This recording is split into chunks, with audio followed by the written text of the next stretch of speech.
देश के गृह मंत्री अमित शाह का नाम एक ऐसे घटनाक्रम से जुड़ा हुआ सामने आया है जिसको लेकर के कोई गर्व नहीं कर सकता है, बल्कि ये सवाल भी उठने चाहिए कि आखिरकार देश के बारे में जो कहा जाता है कि देश की एक इतनी मजबूत छवि बन गई है कि अब दुनिया में कोई भारत के लिए किसी प्रकार से अपमानजनक बात नहीं कह सकता है।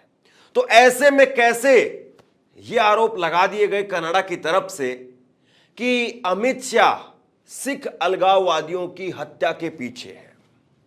सोचिए कितना गंभीर आरोप है ये। देश के गृह मंत्री के ऊपर कनाडा की सरकार की तरफ से, उनके अधिकारियों की तरफ से यह कहा गया है। और जब ये खबर निकल करके सामने आई तो मुझे लगा कि इस खबर पर क्या बात करना, क्योंकि बेसिर पैर के आरोप जो है वो लगा दिए गए, अब उन पर क्या चर्चा की जाए। लेकिन यहां पर एक अंधभक्तों की नई जमात है। भारत में अंधभक्तों की एक ऐसी नई जमात पैदा हो गई है। वो कहावत तो आपने सुनी होगी ना कि समझदार दुश्मन जो है वो अच्छा है, लेकिन अगर दोस्त बेवकूफ है तो वो दुश्मन से भी खराब है। कुछ इसी तरीके का आज अमित शाह के साथ में हुआ है। मतलब जैसे ये खबर सामने आई वहां से निकल करके कनाडा से जो है ये कुछ अधिकारियों के हवाले से बातें कही गई कि जो सिख अलगाववादियों की हत्या हुई है उसके पीछे अमित शाह का हाथ है। तो उसके बाद में भारत में यहां पर खुशियां मनाने लगे। अंधभक्तों की जमात, मोटा भाई थैंक यू, वेलकम, ये इस तरह की बात पता नहीं किस किस तरीके से जो है कहा जाने लगा। Congratulation, best of luck.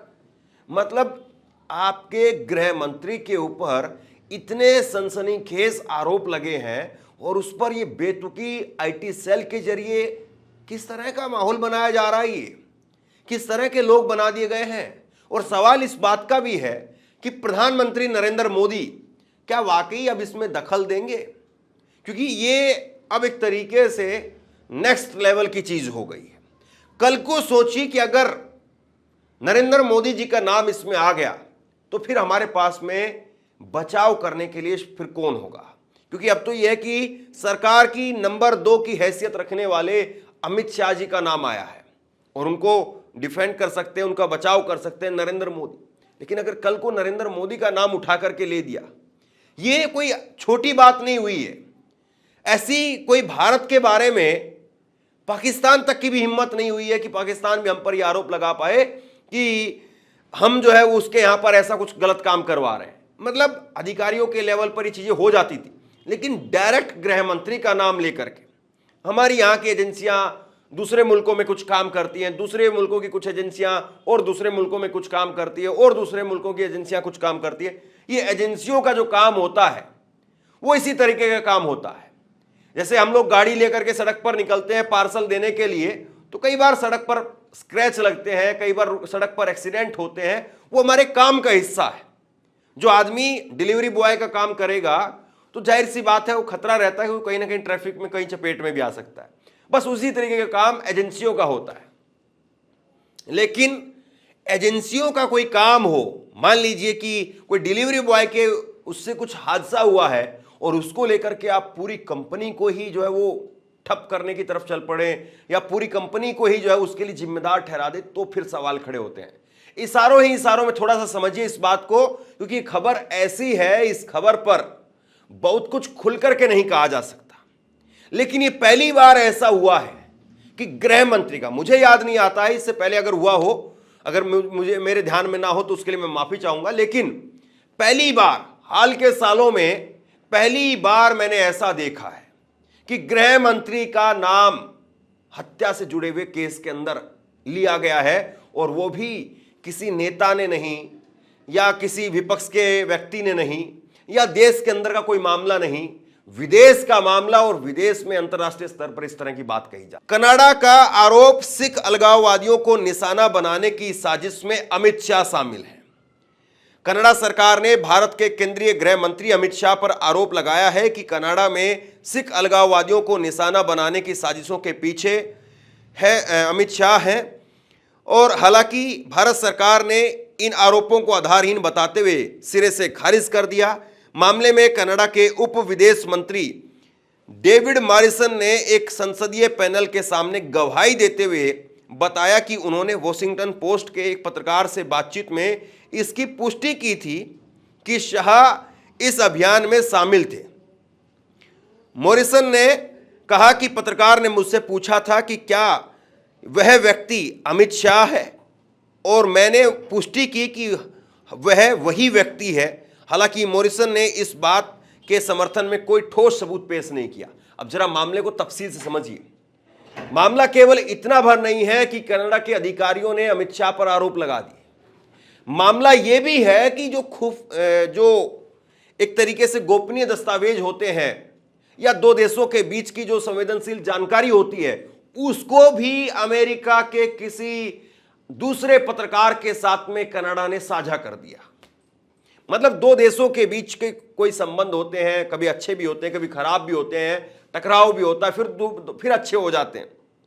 लेकिन उन दोनों देशों के बीच में जो कुछ चल रहा है, उसके लिए आप अमेरिका के किसी पत्रकार को जानकारी साझा कर रहे हैं, तो इसका मतलब फिर यह समझा जाए कि आप कोई बड़ी शरारत करना चाहते हैं, या इस शरारत के पीछे आपका कोई बड़ा उद्देश्य है, कोई बड़ा मकसद है।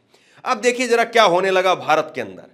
भारत में ये ट्रेंड होने लगा, अमित शाह को लोग ट्रेंड करने लगे और लिखने लगे थैंक यू मोटा भाई। गृह मंत्री अमित शाह ट्रेंड करने लगे, मोटा भाई, proud of you, Amit Shah जैसे हैशटैग तमाम यूजर ट्वीट करने लगे। अपने ट्वीट में गृह मंत्री का शुक्रिया कहने लगे। किसी ने लिखा कि आप पर गर्व है, किसी ने कहा कि थैंक यू मोटा भाई, किसी ने लिखा मोटा भाई इंटरनेशनल हो गए हैं। यहां सबसे खास बात यह है कि शाह के ट्रेंड होने का सीधा कनेक्शन कनाडा से है और उनके मंत्री के एक बयान से है। देखिए ये कई ट्विटर हैंडल हैं और ये सारे एक तरीके से आप कह सकते हैं कि बहुत कम होंगे इनमें जो पहचान असली होगी जिनकी, बाकी ये 2-2 रुपए के IT सेल वाले लोग हैं। इन्होंने कहा कि जब भारत का इतिहास लिखा जाएगा तो अमित शाह का नाम स्वर्ण अक्षरों में अंकित होगा। एक सफल और मजबूत और निर्णायक गृह मंत्री, भारत की रक्षा का दायित्व अमित शाह बखूबी से निभा रहे हैं। हमें आप पर गर्व है मोटा भाई, आप ऐसे ही भारत के दुश्मनों का खात्मा करते रहिए। देखिए एक कहावत कही जाती है कि समझदार आदमी जब कोई काम करता है ना तो वो चिल्लाता नहीं है।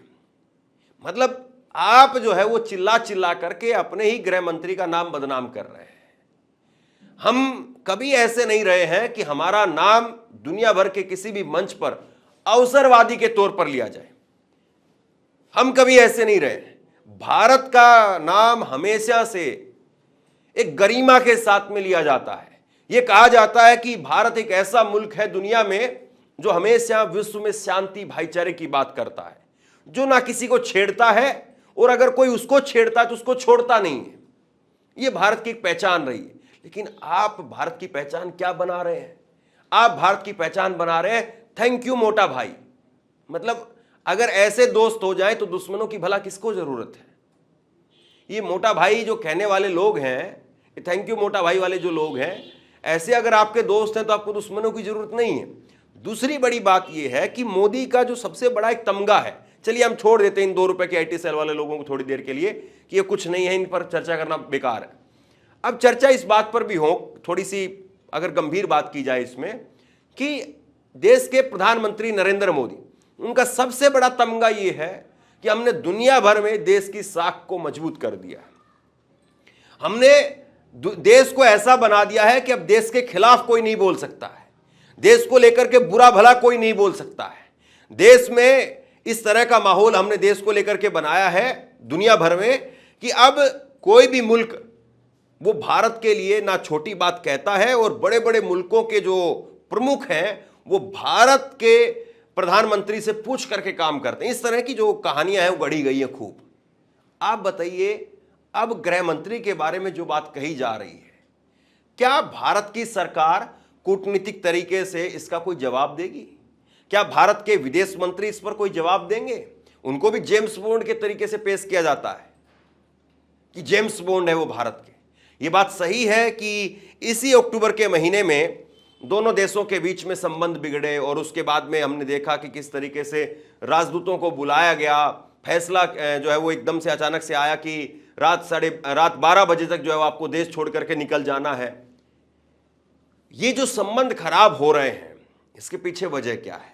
एक वजह तो ये भी है खैर कि कनाडा के जो प्रधानमंत्री हैं जस्टिन ट्रूडो वहां पर, वो काफी कमजोर हो गए हैं। उनको चुनाव में जाना है और उनको चुनाव में जाने के लिए वहां पर जो लोकल मुद्दे हैं पब्लिक के, उन पर उनके पास में कोई जवाब नहीं है। इसीलिए वो एक भावनात्मक मुद्दा जो उछालने की कोशिश कर रहे हैं और भावनात्मक मुद्दे के सहारे वो लोगों को भड़का करके, गुमराह करके और वोट हासिल करके फिर से अपनी कुर्सी बचाने की जुगत में लगे हुए हैं। लेकिन एक बात बताइए, पड़ोसी अगर पागल हो जाए, पड़ोसी जो है वो अपने घर का गुस्सा निकालने के लिए आपके घर पर आ जाए, तो इसका मतलब ये तो नहीं ना कि हम लोग जो है वो अपनी रक्षा नहीं करेंगे, हम बचाव नहीं करेंगे, या पड़ोसी को एक्सपोज नहीं करेंगे, या पड़ोसी को जो है पकड़ेंगे नहीं। ये तो मतलब नहीं हुआ ना। अगर कनाडा जो है वो, या कनाडा के जो प्रधानमंत्री हैं, और मैं फिर कहूंगा, जब ऐसी खबरें कोई करे या मैं करूं, तो हमें जो है वो थोड़ा सा संवेदनशील होकर के काम करना चाहिए। क्योंकि आज रिश्ते अगर मान लीजिए खराब हैं, हम ये तो नहीं कहेंगे ना कनाडा की ये, कनाडा की वो, कनाडा की ऐसे, कनाडा की वैसे। कल को अच्छे भी होंगे। और वहां पर 4 लाख के करीब हमारे भारत के जो है वो बच्चे पढ़ते हैं, नागरिक रहते हैं हमारे। तो हम तू मैं वाली बात और इस तरह की बात वो कम से कम जितनी कम हो उतनी की जाए। और दूसरी बड़ी बात यह है कि क्या अब इस पूरे मामले को ये अंधभक्तों के हवाले कर दिया गया, थैंक यू मोटा भाई वालों के हवाले कर दिया गया है कि वही ठीक है, वही रेल देंगे कनाडा को और वही जवाब दे देंगे, या कोई और स्तर पर और लेवल पर जो है वो इसकी जो है वो चर्चा की जा रही है? क्योंकि अभी तक ये खबर आए हुए करीब जो है वो मान करके चलिए ये कल से जो है खबर आ गई थी। तो इस खबर पर कुछ न कुछ भारत की तरफ से ठोस जवाब जाना चाहिए। क्योंकि कई बार जो है वो ऐसा होता है कि झूठ उतनी तेजी से जो है वो चक्कर लगा करके आ जाता है जितनी तेजी से तो सच जो है वो अपने चप्पल भी नहीं बदल पाता। तो ऐसे में जो नैरेटिव है वो उसको काउंटर करना जरूरी है, क्योंकि भारत की अपनी एक छवि है। और अगर आपके बारे में कोई ऐसी बात कह रहा है तो निश्चित तौर पर उसका आपके व्यापार पर, आपके निवेश पर बहुत असर पड़ता है। और हम कोई ऐसे मुल्क नहीं है जो जिनके बारे में दुनिया में कोई कुछ भी कहे कोई फर्क नहीं पड़ता है, या उनके वो पहले ही बदनाम हो चुके हैं, उनकी क्या बदनामी होगी। हम ऐसे मुल्क नहीं हैं।